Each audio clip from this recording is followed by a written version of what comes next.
Hello बच्चों, मैं पीए मिश्रा गिरी mission study platform पर आपका वेलकम करते हैं। बच्चों, आज का टॉपिक हम लोग जो लेके आए हैं वो रामबाण है उन बच्चों के लिए जो बच्चे 8 दिनों के बाद एग्जाम में बैठने वाले हैं।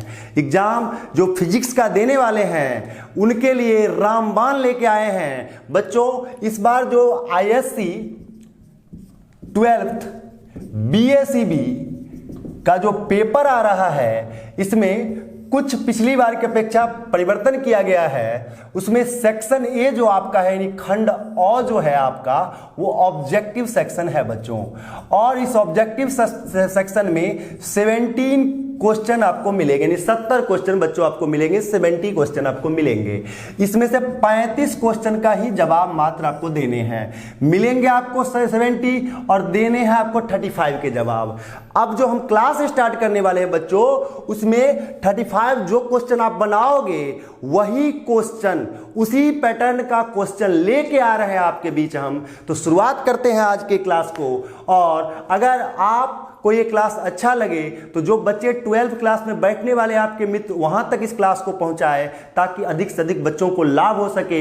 इसी उम्मीद के साथ मैं क्लास को अब स्टार्ट करना चाहूंगा, और सबसे जो पहला जो हम लोग शुरुआत जो करेंगे वो सैंपल पेपर से स्टार्ट करेंगे बच्चों।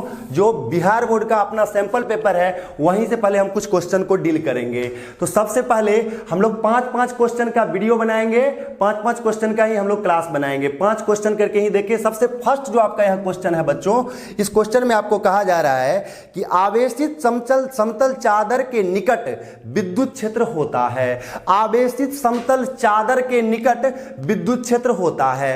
सपोज कीजिए कि यह एक चादर है आपके पास, ये देख रहे हो आप एक पास चादर है, तो ये आवेशित चालक है मान लीजिए, तो इस तरफ भी चार्ज आ जाएगा, इस तरफ से भी चार्ज आ जाएगा। तो सपोज करो कि इस तरह का अगर आपके पास कोई अगर चालक है, इस तरीके का समतल चादर है बच्चों, तो चालक के इस तरफ भी आपका होगा कुछ ना कुछ इलेक्ट्रिक फील्ड और इस तरफ भी होगा। तो क्या पढ़ा था बच्चों आपने, इस तरफ इलेक्ट्रिक फील्ड कितना होता है बच्चों, σ/2 इप्सिलॉन नॉट। तो इधर भी उतना ही होगा, इलेक्ट्रिक फील्ड कितना होगा बच्चों, σ/2 इप्सिलॉन नॉट। अच्छा, ये दोनों इलेक्ट्रिक फील्ड को अगर हम ऐड कर दें तो रिजल्टेंट इलेक्ट्रिक फील्ड निकल जाएगा। कितना विद्युत क्षेत्र है, परिणामी विद्युत क्षेत्र निकालना अगर है तो इन दोनों विद्युत क्षेत्र को जोड़ना होगा। तो σ/इप्सिलॉन नॉट प्लस σ/इप्सिलॉन नॉट 2 इप्सिलॉन नॉट, तो यहाँ एलसीएम हो गया 2 इप्सिलॉन नॉट, और ऊपर से क्या हो गया बच्चों, सिग्मा प्लस सिग्मा यानी 2 σ/2 इप्सिलॉन नॉट, और 2 से 2 कट गया, हो गया σ/इप्सिलॉन नॉट। इस तरीके से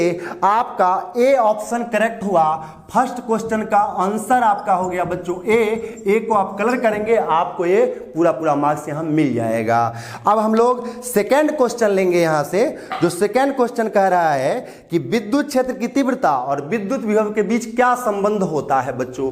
विद्युत क्षेत्र की तीव्रता और विद्युत विभव के बीच का जो संबंध होता है बच्चों, उसके लिए आपने एक बहुत ही फेमस इक्वेशन था जो आपने पढ़ा था, वो आपने पढ़ा था कि विद्युत क्षेत्र की तीव्रता E बराबर होता है -dV/dr। आप कहते हो V क्या है सर, तो V आपका है electric potential. Electric potential electric potential electric potential का मतलब हो गया बच्चों विद्युत विभव।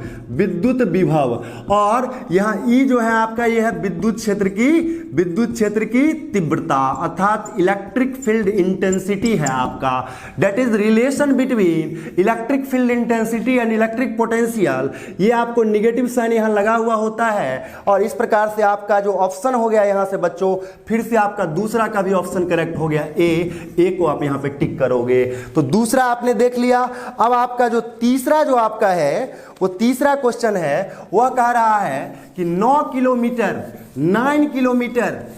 ध्यान देंगे बच्चों, 9 किलोमीटर गोला है कोई 9 किलोमीटर का। अब गोला मतलब क्या भाई, समझा तुमने, पृथ्वी देखा ना, गोल है ना भाई, गोला। देखो इसको मैं गोल कर देता हूं, ये गोला हो गया, ठीक है, इस तरह का कुछ गोला हमने बना दिया।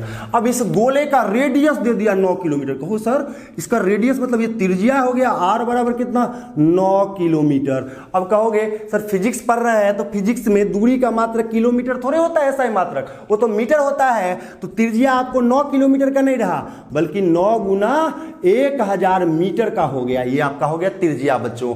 आप कहोगे कि पूछ क्या रहा है, तो गोला तो आपको दे दिया, कहा इस पर धारिता निकालो। तीसरा क्वेश्चन आप सॉल्व कर रहे हो बच्चों। क्वेश्चन नंबर 3, धारिता जो होता है किसी गोलीय चालक की धारिता को C से सूचित किया जाता है बच्चों, और C बराबर होता है 4 pi epsilon not R, 4 pi epsilon not R। अच्छा कहोगे फिर इसका वैल्यू R का तो पता है, इसका वैल्यू नहीं पता, आपने ये वाला पढ़ा था ना, K बराबर 9 इंटू 10 का पावर 9 बराबर 1/4 पाई एप्सिलॉन नॉट, पढ़ा था ना ऐसा। अर्थात देखो यहां से अगर इसको ऊपर कर दे तो ये भी का ये नीचे वाला ऊपर जाएगा तो इसका ऊपर वाला नीचे आ जाएगा, होगा या नहीं होगा ऐसा।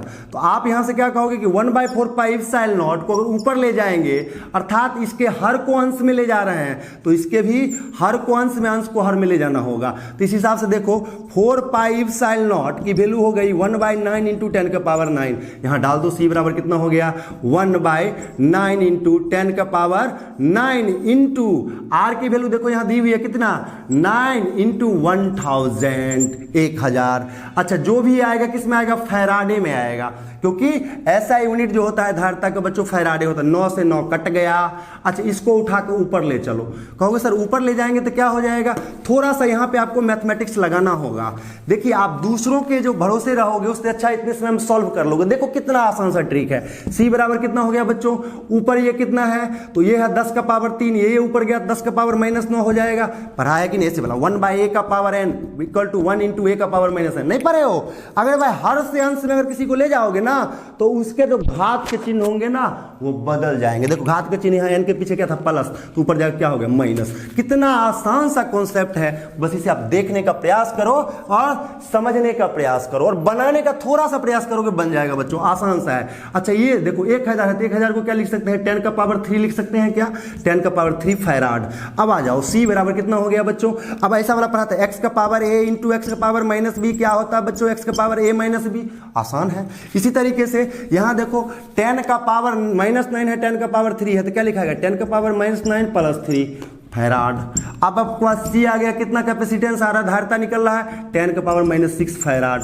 तो आपने अब क्या देखा कि 10 का पावर -6 फैराड, आंसर देखोगे अरे 10 का पावर -6 फैराड तो आंसर में है ही नहीं, तो क्या है फिर। तो आपने एक तो चीज ये पढ़ा था 10 का पावर -6 को माइक्रो भी कहते हैं बच्चों, 10 का पावर -6 को क्या कहते हैं, माइक्रो कहते हैं। तो अर्थात यहां 10 का पावर 6 को माइक्रो कह देंगे। C बराबर हो गया 1 माइक्रो फैराड। देखो 10 का पावर 6 को ऐसे लिख सकते हैं 1 इंटू 10 का पावर 6 फैराड, और 1 को 1 लिख दिए, 10 का पावर 6 को माइक्रो लिख दिए, फैराड का फै उतार दिए। इस तरीके से हमारा आंसर यहां से बच्चों करेक्ट हो गया, आंसर A। तो तीसरा का भी आंसर आपका हो गया बच्चों A, आपका करेक्ट हो गया।